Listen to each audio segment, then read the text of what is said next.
Can you believe it? I am actually back with another video. And it's funny because one of the questions for this video was what you want to leave behind in 2018. And one of my things that I want to leave behind in 2018 is a lack of discipline and doing these videos. I'm trying my best to get a head start on doing those things that I said I was going to do. And so I'm really excited that, hey, I'm back. Hey. But anyway, yes, I'm going to do 2 questions today.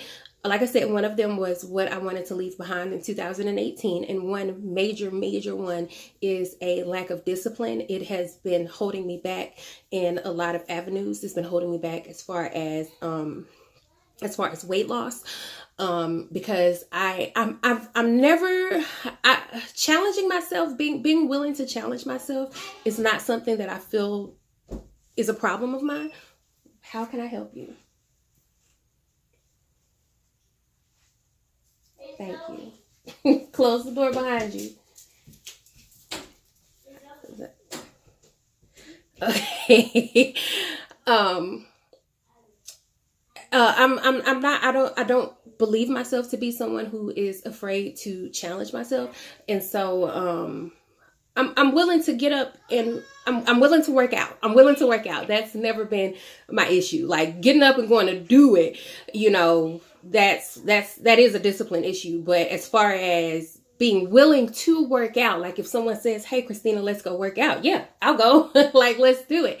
And so that's not necessarily my problem, but having the discipline to do that on my own without that prompting, I need to get better with that. And more than that, because I'll go to the gym. Like I'm fairly consistent with going to the gym unless I'm in pain. That's been a big thing. Like the back injury has sidelined me a lot. And so I'll be really consistent with going to the gym and then I'll start hurting. And if I'm in pain, I'm not like, it's not a good idea. So that'll kind of throw me off. But what really gets me is eating well. And I'm not a person who just sits and eats like Doritos or anything like that. But I love food. Like I love food. I like food a lot. And so, I'll make a banana nut bread randomly, and then that banana nut bread is gone in like a day. And so it's not that I have an issue with like I don't buy Oreos and keep Oreos and stuff like that in the house. My issue is kind of like a little worse than that, I think, in that I don't have to have snacks in the house. I'll make the snacks.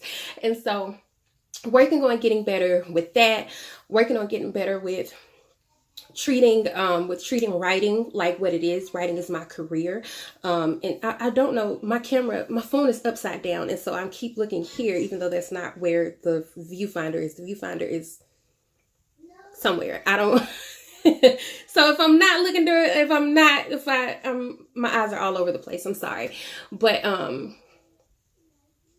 yeah, treating writing like a career. Any other job that I went to wouldn't allow me to just write or just work when I wanted to, like that's really not how it works. And so I really want to get better with discipline in that area as well.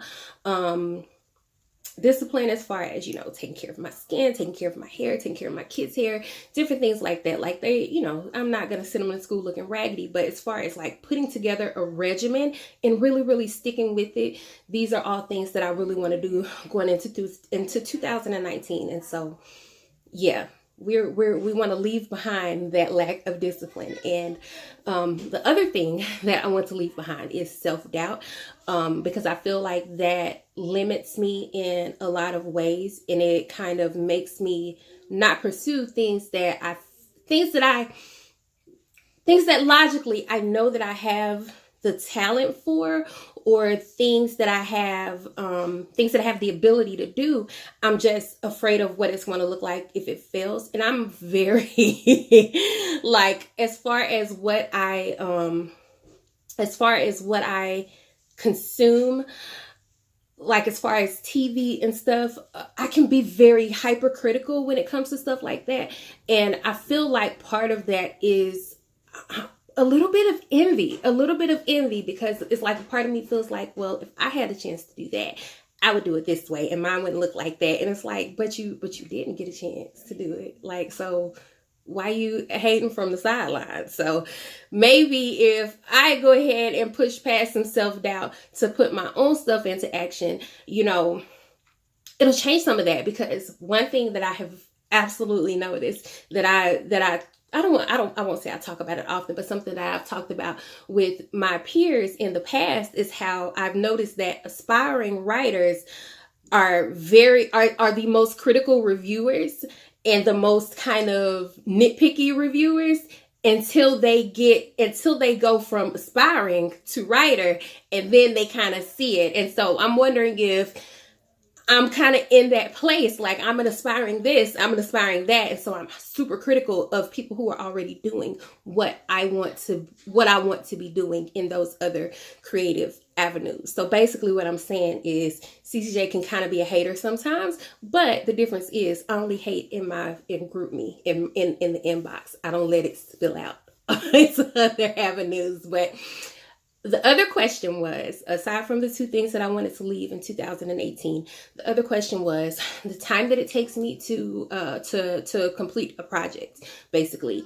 And that is something that varies so widely, just depending on the project, just from project to project.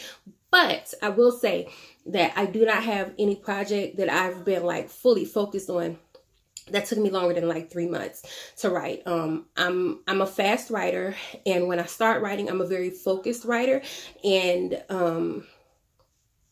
I get up and do it. Like, I know a lot of people don't really like that quote unquote advice, but that's really, for me, that's what works for me, is sitting my ass down and doing it. Like, no excuses, no, getting on Twitter to hear, other people who also aren't doing it. Like, don't listen to them. They're not doing it. Listen to people who are doing it. Sit your ass down and write. Like, and that's really it. But again, that's what works for me. But again, it still varies just from project to project. Like Getting Schooled, for example, is one of my most successful projects. Getting Schooled, I wrote in like 3.5, 4 weeks, maybe. It definitely didn't take me longer than a month to write Getting Schooled. I sat down, I had a blast. I had an absolute blast, but I sat down and I got it done. But then take NT Up, for example, which was probably about tied for my most successful project. NT Up took me maybe 2 months, 2.5 months. It's kind of at the top of my threshold for how long it took. But there's a big difference in the word count in those projects too. And so I wouldn't say necessarily that word for word it took me longer to write NT Up than it took me to write Getting Schooled, because NT Up is about 3 times the length. Well, no, maybe not 3 times. Maybe like 2 times, maybe 2.5 times the length or something like that. So there's that. I don't really have there's these kids. I'm sitting in my office. There's these kids who come knock on the door for my kids, and here they come.